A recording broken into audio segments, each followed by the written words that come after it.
हम वीडियो कर रहे हैं, इसका एक कैसेट भी आ जाता है 200 रुपये के आसपास की लागत इसकी आती होगी मेरे ख्याल से। और ये एक यज्ञशाला भी आ जाती है, गाने बजाने का सामान भी आ जाता है, ये जो है साइड पेपर भी आ जाता है। ऐसे सब मिलाकर के कुल मिलाकर के 5,000 रुपये के भीतर सब सामान इकट्ठा हो जाता है। तो आप किसी तरह इकट्ठा कर सकते हैं। जब इन लोगों ने 20-20 लाख रुपये में शक्तिपीठ बना ली, आप 5,000 रुपये नहीं कर सकते। आप चाहें तो अपने घर से ही कर सकते हैं, आप चाहें तो अपने बर्तन में ले सकते हैं। जूनागढ़ के पथिक जी ने जब शक्तिपीठ बनाई थी तो एक कानी कौड़ी हाथ बनी थी ग्राम सेवक थे, तो उन्होंने अपने स्टेनलेस स्टील के बर्तन घर में जितने सब बेच दी। उसके बदले में मिट्टी के उसके बर्तन ले आए, बस 5,000 रुपया मिल गया उनको और उससे उन्होंने शक्तिपीठ बनाना शुरू कर दिया। अब ये इतनी छोटी रकम, कोई ऐसी बड़ी बात नहीं है। किसी एक लड़की का ब्याह करना पड़ता है, उसमें भी इतना खर्च हो जाता है। किसी बुढ़े की मृत्यु हो जाए तो उसमें भी इतना खर्च हो जाता है। कोई एक आदमी बीमार हो जाए, किसी का मुकदमा चल जाए तो इतना खर्च हो जाता है। आप इतना खर्च अच्छा से उठा लीजिए, हमारे कहने से उठा लीजिए, हमारे कहने से उठा लीजिए। आप घाटे में पड़ेंगे नहीं, हम घाटा पूरा करा देंगे। हमारे गुरु ने घाटा पूरा करा दिया, आपका घाटा हम पूरा करा देंगे, कहीं से करा देंगे आपका पूरा। इस तरीके से आपको समय के अलावा साधन रहने चाहिए। आगे के लिए क्या करें, फिर आगे के लिए ये इनके कुछ सामान मांगते रहेंगे। किताबें झोला पुस्तकालय की खत्म हो जाएंगी, लोग पढ़ लेंगे, फिर आपको मांगनी पड़ेंगी। तो 20 पैसे रोज का ज्ञान घट आपके यहाँ रखा होगा। फिर अभी तो ऐसे पड़ा रहता है कि बच्चे उठा ले जाते हैं, कोई पैसे फेंक देते हैं, कोई नहीं डालते नहीं। और आप नियमित रूप से 20 पैसे से ही चलिए, 20 पैसे भी कम नहीं होते, 20 पैसे रोज खर्च करने। तो जो आगे वाला मिशन है, जो आपको शक्तिपीठ बनाया है, उसका दैनिक खर्च भी तो चाहिए, मेंटेनेंस भी तो चाहिए, कोई आरती भी तो रोज करनी पड़ती है, बत्ती भी तो रोज जलानी पड़ती है। इसलिए रोजाना का खर्च भी लिए बैठे हैं। इंसान रोज खर्च लिए बैठा है, हम अकेले करें। अब मैं अकेली शक्तिपीठों को देखना चाहता हूँ। अकेला चलो रे अकेला चलो, रविन्द्रनाथ टैगोर का वो गीत मुझे बहुत प्यारा है। मैं भी अकेला चला हूँ, घर से भी अकेला चला, किसी का कहना माना, मैंने किसी का कहना नहीं माना।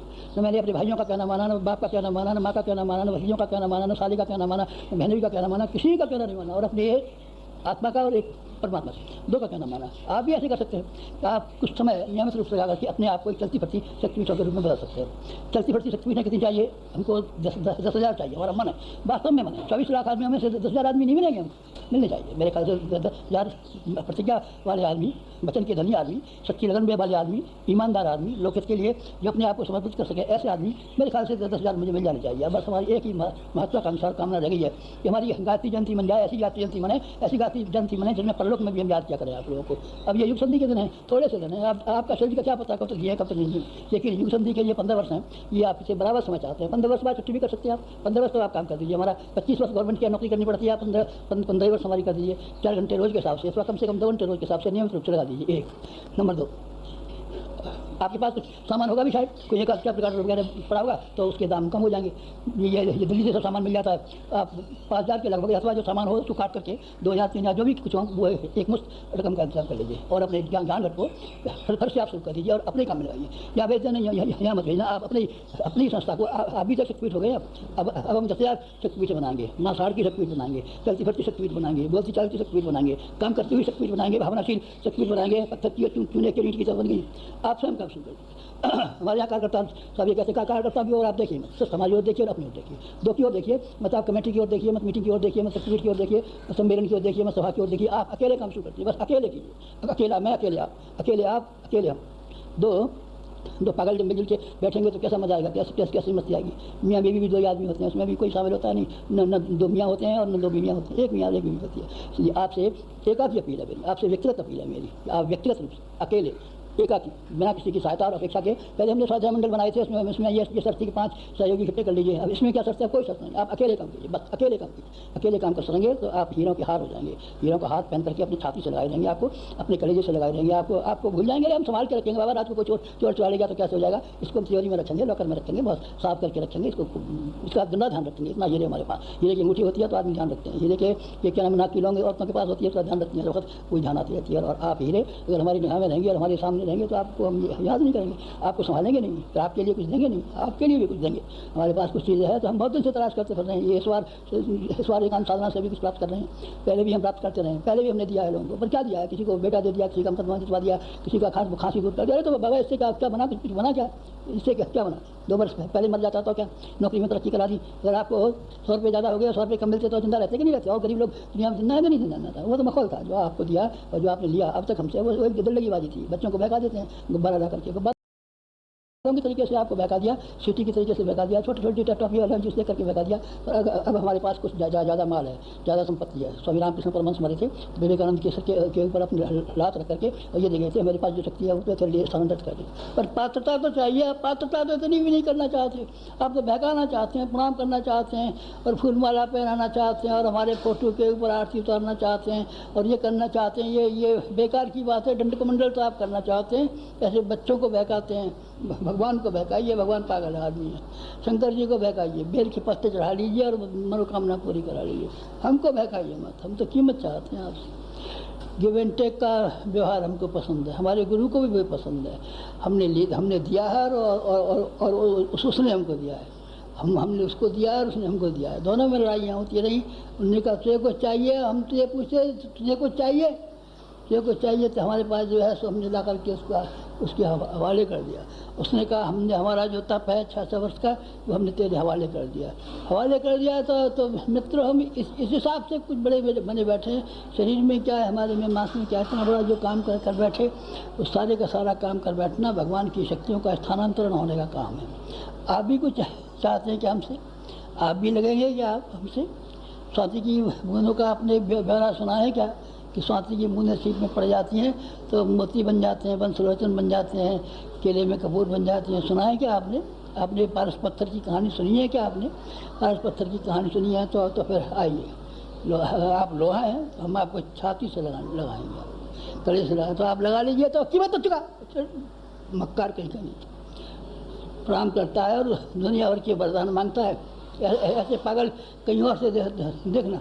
रामकृष्ण परमहंस ने कीमत वसूल करके दिया था, चाणक्य ने कीमत वसूल करके दिया था, समर्थ गुरु रामदास ने कीमत वसूल करके दिया था।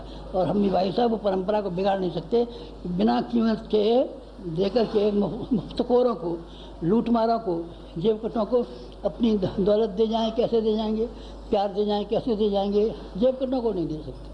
हम देंगे उनको जो हमारे लिए पसीना बहाएंगे, जो हमारे लिए श्रम बहाएंगे, हमारे लिए अपना मन बहाएंगे, अपने लिए अपना जीवन का अंश बहाएंगे, उनको हम देंगे। बस श्रावणी का रक्षाबंधन, आप हमारी रक्षा कीजिए, हमारी भावनाओं की रक्षा कीजिए, हम आपकी रक्षा करेंगे।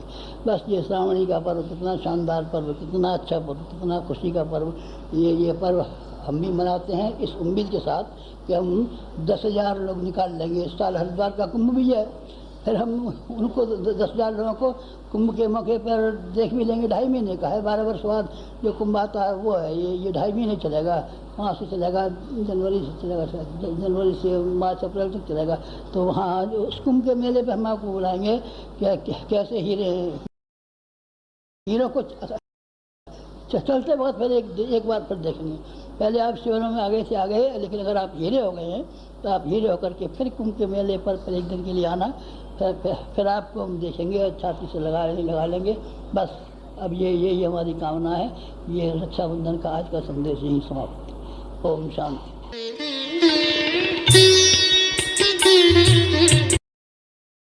आता है कि उसने कहा कि मुझको व्याकरण का पाठ करना है, कारण जो भी रहा हो, पर शंकराचार्य के मन में क्षोभ हुआ।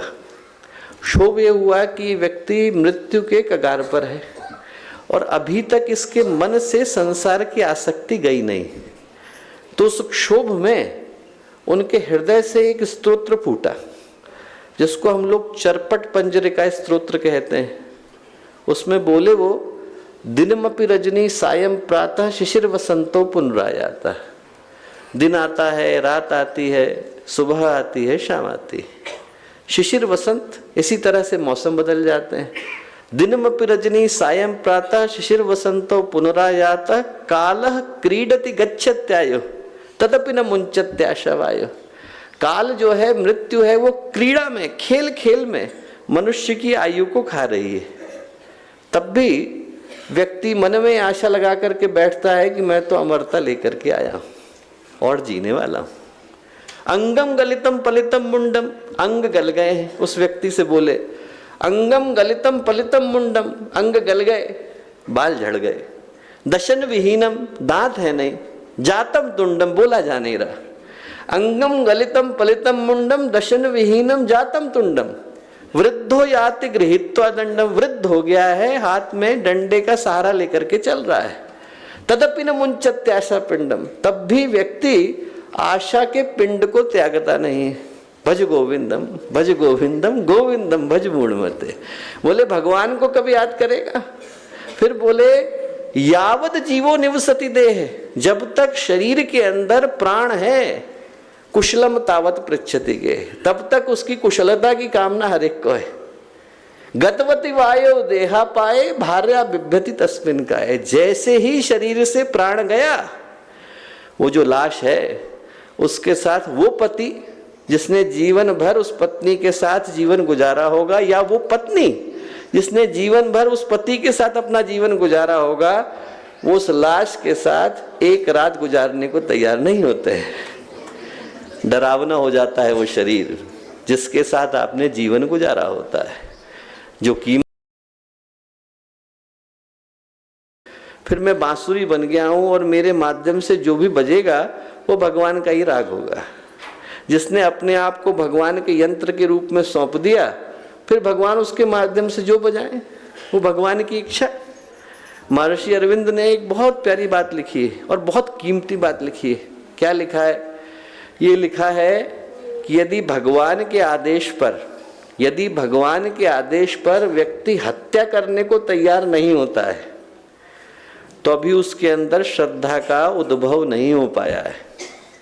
जिस दिन मन से ये इच्छा भी चली गई कि क्या सही और क्या गलत, भगवान जो कराए वो सही, भगवान का मना किया तो गलत, गुरुदेव की इच्छा है तो आदेश है, नहीं है तो हमारी कोई इच्छा नहीं, उस दिन व्यक्ति के अंदर श्रद्धा, समर्पण, विश्वास पूरी तरह से प्रकट हो पाते हैं।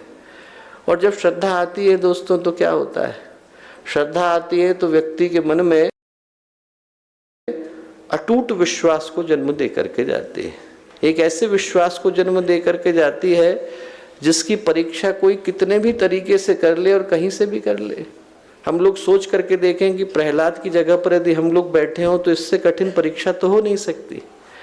पिता और गुरु दोनों से उनको लड़ना पड़ा।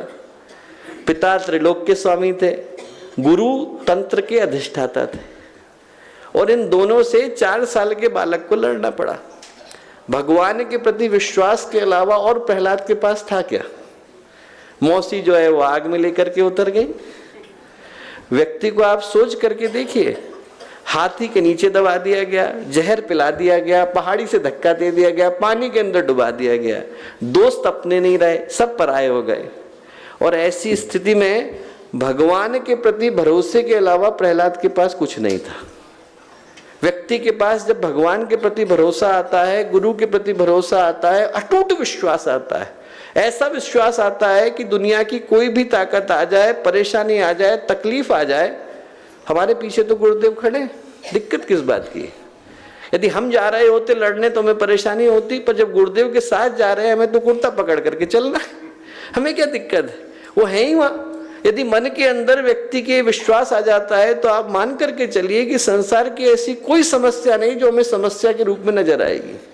क्योंकि जहां समस्या नजर आएगी वहां पर यह भी नजर आएगा कि वहां पर गुरुदेव समाधान के रूप में पहले से उपस्थित है। व्यक्ति के अंदर यदि विश्वास आता है, श्रद्धा आती है, समर्पण आता है, तो जीवन में भरोसा बड़ी प्रगाढ़ता के साथ आता है। एक बड़ौदा के राजा की घटना आती है। शादी करके आ रहे थे, रंजीत सिंह नाम था, लंदन में पढ़ने वाले थे, लौट के आ रहे थे, नवविवाहिता पत्नी थी। रास्ते में क्या हुआ? तूफान आ गया, जहाज जोर जोर से हचकोले लेने लगा।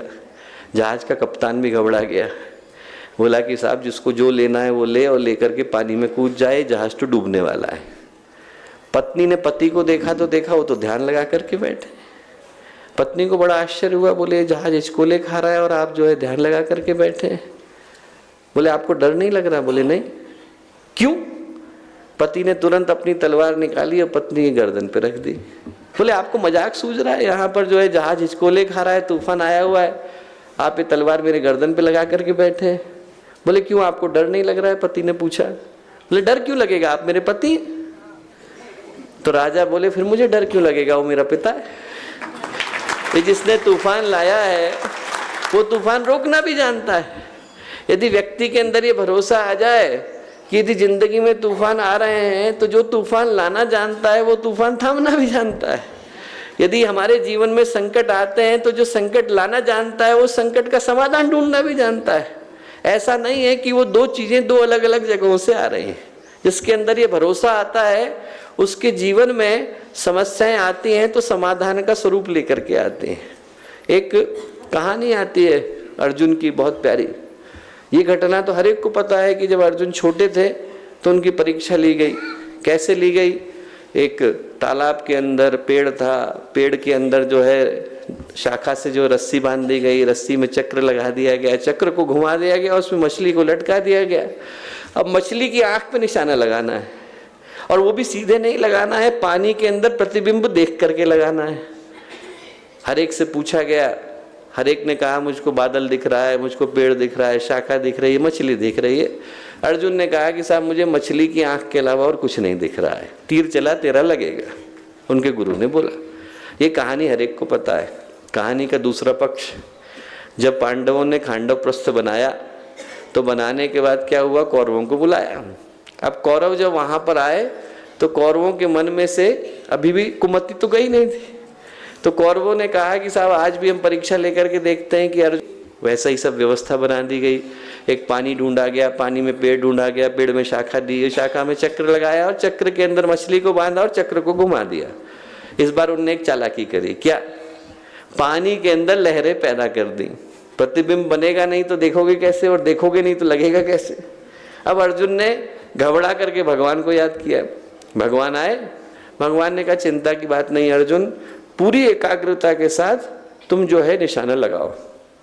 अर्जुन बोले कि तो मैं ऐसे ही करने वाला था। बोले यदि यही करना था तो मैं आपको याद ही क्यों करता, यदि ये मैं करूंगा तो आप क्या करेंगे? तो भगवान बोले लहरें कौन शांत करेगा? ये भूल रहे हो कि लहरें कौन शांत करेगा। पुरुषार्थ तो हमें ही करना पड़ता है, पर लहरें शांत करने का काम तो गुरुदेव करते हैं। कार्य करने के लिए तो हमें उतरना पड़ता है, पर जो मार्ग के अवरोध हैं उनको दूर करने का काम तो गुरुदेव ही करते हैं। तो याद ये करने की आवश्यकता है कि व्यक्ति के जीवन में भरोसा आए कि जब हम किसी कार्य को करने के लिए चलते हैं तो गुरुदेव परीक्षा लेते हैं, पर परीक्षा लेने के साथ साथ ये जरूर देखते हैं कि व्यक्ति पुरुषार्थ करने के लिए आगे बढ़ने का साहस रखता है कि नहीं। तो यदि व्यक्ति के पास श्रद्धा आती है दोस्तों, तो पहला तो उसके अंदर ये विश्वास जन्म लेता है।